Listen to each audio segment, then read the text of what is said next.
अखिल भारतीय मजदूर संघ की महारैली का आगाज, हुकार रैली का आगाज आज शुक्रवार 26 दिसंबर को जयपुर से हो चुका है। और हालात ये हैं कि हाल फिलहाल मैं खड़ा हूँ धरना स्थल बाईसुदाम के पीछे जो धरना स्थल है वहाँ पे मैं दिखाना चाहूँगा, भीड़ दिखाना चाहूँगा, कैमरा पर्सन अगर कोई भीड़ दिखाए। ये भीड़ तमाम विभिन्न प्रदेश के विभिन्न अंचलों से आई है और ये विभिन्न विभागों से आई हुई है और अपनी अपनी मुख्य मांगों को लेकर आई है। इधर में एक बार कैमरा पर्सन अगर कोई तस्वीर दिखाए एक बार, यहाँ पे महिलाओं की संख्या भी यहाँ पे बहुत ज्यादा संख्या में मौजूद है और यहाँ पे आंगनबाड़ी कार्यकर्ता है वो पहुंची है अपनी मांगों को लेकर। लेकिन यहाँ पे मंच पर जो आसीन है वो लगातार भाषणबाजी का दौर यहाँ पर शुरू हो चुका है। लेकिन हाल फिलहाल की स्थिति यह है कि यहाँ पे कई विभिन्न संगठन पहुंचे हैं अपनी अपनी मांगों को लेकर और क्या विशेष मांगे हैं उन संगठनों से बात करने की कोशिश करेंगे। लेकिन हाल फिलहाल मेरे साथ यहाँ पे नर्सिंग ऑफिसर के कुछ अभ्यर्थी मौजूद हैं जो लगातार मांग कर रहे हैं और इस हुकार रैली में यहाँ पे सम्मिलित होकर अपनी मांग को पुरजोर तरीके से उठाने आए हैं। तमाम नर्सिंग ऑफिसर सीधी भर्ती 10, 20, 30 बोनस मेरिट के आधार पे इनको भर्ती निकालने की मांग यहाँ पे कर रहे हैं। खैर मैं उनसे बात कर लेता हूँ क्या पूरा मुद्दा है, क्यों पहुंचे यहाँ पे। सबसे पहले आपके पास क्या नाम होगा? सर श्री राम चौधरी मेरा नाम है।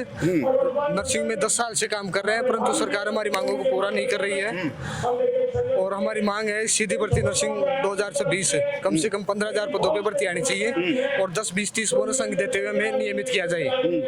हम हमारे सहयोगी गौरव जी बात करेंगे आगे। बात करेंगे उनसे भी। कितने ऐसे पद हैं जिनको लेकर आप लगातार संघर्ष करते हैं? डिपार्टमेंट में कम से कम 30,000 पद खाली चल रहे हैं सर, अभी रिक्त चल रहे हैं। हमारे से 7,000 में काम करवा रही है सरकार और हम जाते हैं हमारी सुनती ही नहीं है बिल्कुल। सर पहले भी आपने धरने दिए शहीद स्मारक में? बहुत धरने दिए हैं सर, 10 साल से कम 100 धरने लगा चुके हम, पर न कांग्रेस सरकार सुन रही, नहीं बीजेपी सरकार सुन रही। लेकिन अभी हुकार रैली जो अखिल भारतीय मजदूर संघ की है उसमें आप शामिल होकर अपनी मांग उठाने आए को लगता है कि अब कहीं ना कहीं आवाज पहुंच पाएगी आपके? बिल्कुल सर, हम सरकार तक मांग पहुंचाने के लिए यहाँ इकट्ठे हुए हैं और हमें पूरी उम्मीद है कि सरकार हमारी मांगों को जल्दी पूरा करेगी। बिल्कुल, देखिए इनकी उम्मीद जो है अभी बरकरार है और लगातार संघर्ष कर रहे हैं। पहले भी पूर्व भी धरने दे चुके हैं लेकिन इनकी मांग पूरी नहीं हुई है और नहीं कोई सुनवाई हुई है। वैसा दौर मौजूद है। क्या नाम आपका? सर गौरव यादव। गौरव कहाँ से पहुंचे आप? सर मैं नीम का थाना सीकर से आया हूँ। गौरव सबसे खास बात यह है कि लगातार धरने प्रदर्शन चल रहे हैं और आपका जो नर्सिंग डिपार्टमेंट है, चिकित्सा महकमा है, वो लगातार चर्चा में बना हुआ है। बात चाहे सीफू में 2024 में लगे धरनों की कर ले, अन्य तमाम धरनों की कर ले, लेकिन हाल फिलहाल आपने इस रैली का हुकार रैली का माध्यम चुना है। लगता है कि आवाज पहुंच पाएगी? सरकार तक का आवाज सुनाने के लिए हम इस रैली में हिस्सा बने हैं और हम चाहते हैं कि सरकार हमारी बातें सुने, जिससे हम अल्प वेतन में जो कार्मिक हम काम कर रहे हैं 5-5 साल से 7,500 रुपए में हम काम कर रहे हैं।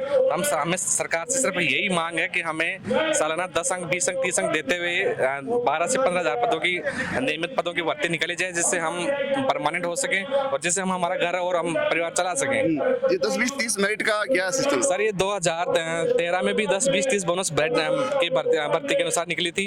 2000 उसके बाद 18 में निकली है, उसके बाद 2023 में भी मेरिट पुलिस बोनस पे ही निकली है। हम चाहते हैं कि उसी तर्ज पे ये वैकेंसी निकाली जाए जिससे हम परमानेंट हो सके। पहले आपने कई बात की कि गजेंद्र सिंह खीमसा जो चिकित्सा मंत्री, उनसे मुलाकात करी, अपनी मांग उठाई, अधिकारियों से बात करके मांग उठाने की कोशिश की? सर हमने गजेंद्र सिंह खीमसा सर के बंगले पे भी गए हैं और सीएम आवास भी गए हैं और हम 16 दिसंबर को भी शहीद स्मारक पे धरना भी किया था। लेकिन सर सरकार सुन नहीं रही है बिल्कुल भी अभी हमारी बातें। तो अब क्या रणनीति रहने वाली? क्योंकि अब लास्ट यहाँ पे जो मुकाम था वहां तक पहुंच चुके हैं रैली के माध्यम से। अब मजदूर संघ की रैली है, इतना बड़ा एक कारवा जो है यहाँ पे पहुंचा है, क्या सर हमने हमारा बहुत अच्छा काफिला दिखाया है। कम से कम आज हमारी नर्सिंग कैडर से कम 4 से 5,000 कार्मिक हम पहुंचे हैं। अलग अलग जिलों से आए हैं, कोई जैसलमेर से, कोई बाड़मेर से है, जयपुर से भी हैं, साथ ही पाली से भी आए हैं। हम यही सरकार से निवेदन कर रहे हैं बार बार कि जितनी जल्दी हमारी मांगे सुन सके उतनी सुन लें, नहीं तो फिर हमें बड़ा आंदोलन करना पड़ेगा। बिल्कुल बिल्कुल मैं समझ सकता हूँ क्योंकि मैं भी नीमा थाना से आता हूँ। खैर आपका नाम क्या है सर? मेरा नाम मनोज यादव है सर। मनोज कहाँ से पहुँचे? महिला नर्सिंग यहाँ से। ठीक है, अब धरने का रूप वापस उग्र होता जा रहा है। पहले भी आपने धरने दिए, 16 दिसंबर को भी धरना दिया था। अब क्या लगता है कि आपकी मांग पहुंचेगी? कहाँ तक एक इंतजार की भी इंतहा होती है? जी सर, हम तो यही उम्मीद लेके यहाँ आए हैं कि सरकार हमारी बिना किसी धरना प्रदर्शन के ही सुन ले तो अच्छा है, नहीं तो फिर जो हॉस्पिटल में ज़्यादातर जो लोग हैं वो ठेका प्रथा वाले हैं। अगर इनके ही दम पे अगर कार्यकाल चलता हॉस्पिटलों का तो इधर जो ठेके प्रथा के लोग हैं वो क्यों काम करते? जो 7,500 की नौकरी इन्होंने दे रखी है वो इनके परमानेंट से ज़्यादा लोग रखे हुए हैं इन्होंने।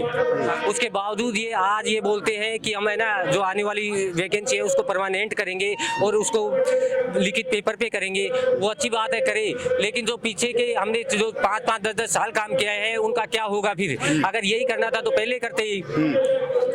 हम तो उम्मीद लगाए बैठे थे कि हमारा कहीं भला होगा। हमने अब हमको ही पता है कि कैसे हमारा काम चला है।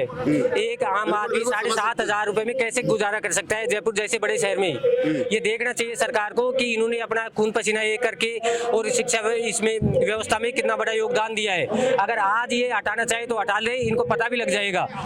अगर यही है ये संवेदनशील हमारे चिकित्सा मंत्री अगर ये बात करते हैं कि हम देख रहे हैं तो ये बोलते हैं कि 90% जो भर्तियां है वो पूरी कर चुके हैं, तो हमें बताइए कि कहाँ पे पद लगाए इन्होंने। तो अगर पद भरते तो हमको हटा दिया जाता। तो अगर पद नहीं भरे इसका मतलब हम नियमित रूप से कार्य कर रहे हैं, तो कहीं भी ऐसा व्यवस्था है नहीं। रोड़ा कह रहा है कि आपके पद खाली भी है और आपको भी परमानेंट नहीं किया जा रहा। ये सर ये कहीं ना कहीं सरकार और ये जो नौकरशाही है इनकी मिलीभगत है। इस वजह से लगातार ठेका भर्ती की जो भर्तियां है वो निरंतर निकाली जा रही है, अभी भी निकाली जा रही है। हमारे होते हुए भी हमारे अलावा भी वैकेंसी निकाली जा रही है और भी नए लोग लिए जा रहे हैं। तो ये कंटिन्यू चला जा रहा है, इनका मिलीभगत है ये। बिल्कुल बिल्कुल 7,500 रुपए में एक घर का चलाना बहुत बड़ी बात है। ये जयपुर जैसे शहर की बात कर रहे हैं, लेकिन ये गाँव में भी स्थिति एक क्रिटिकल बनी हुई है। मैं दौरी में क्या नाम आपका? प्रदीप यादव। कहाँ से पहुंचे आप? जयपुर से।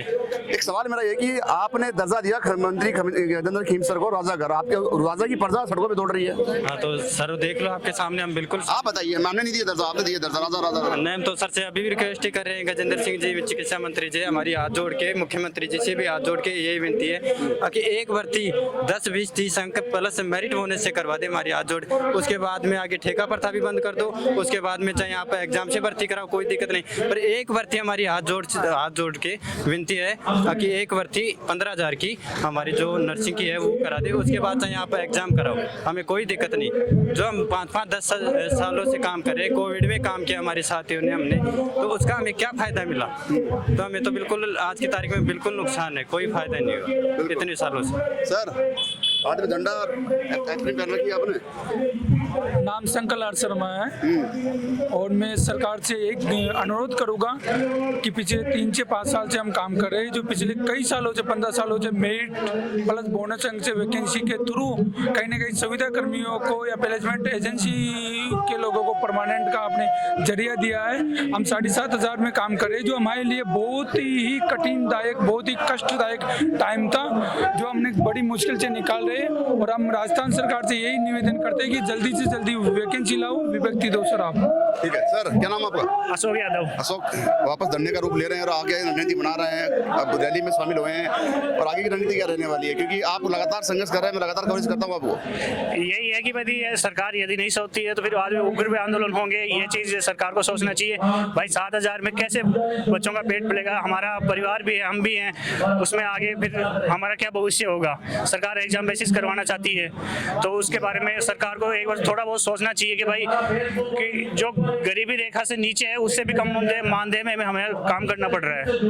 लेकिन एक सवाल मेरा अंतिम रहेगा, गजेंद्र सिंह खीमसर जो चिकित्सा मंत्री है उसको राजा का दर्जा दिया आपने, और उसकी प्रजा सड़कों पे मजबूत हो रही है घूमने फिरने को और अपने हक मांगने की, न्याय की लड़ाई लड़ने को, क्यों? जो राजा का पर्जा वो दर्जा दिया था वो चीज़ शायद अब ये लग रहा है कि हमें वो गलत दिया था, क्योंकि आज हमें इतना दुख देखना पड़ रहा है, तो इसका मतलब वो सही नहीं था। देखिए यहाँ पे नर्सिंग ऑफिसर के पद बढ़ाने के लिए या सीधी भर्ती निकालने के लिए यहाँ पे इकट्ठे हुए हैं, और जो अखिल भारतीय मजदूर संघ की उकार रैली है वो उसमें शामिल होकर अपनी मांग को पुरजोर तरीके से कोशिश की है ऊपर आला अधिकारियों मंदिर तक पहुँचाने की। अब देखने वाली बात यहाँ पे ये होगी कि इनकी मांग कहाँ तक पहुँच पाती है, क्योंकि इन्होंने साफ चेतावनी भी दी है कि आने वाले समय में या तो सरकार हमारी मांगे मान लें, अन्यथा हमको रणनीति बनाकर सड़कों पर उतरना पड़ेगा, जिसकी समझ जिम्मेदारी सरकार की हो। सहयोग कैमरा पर्सन सचिन के साथ संदीप अग्रवाल, गोल्डन न्यूज जयपुर।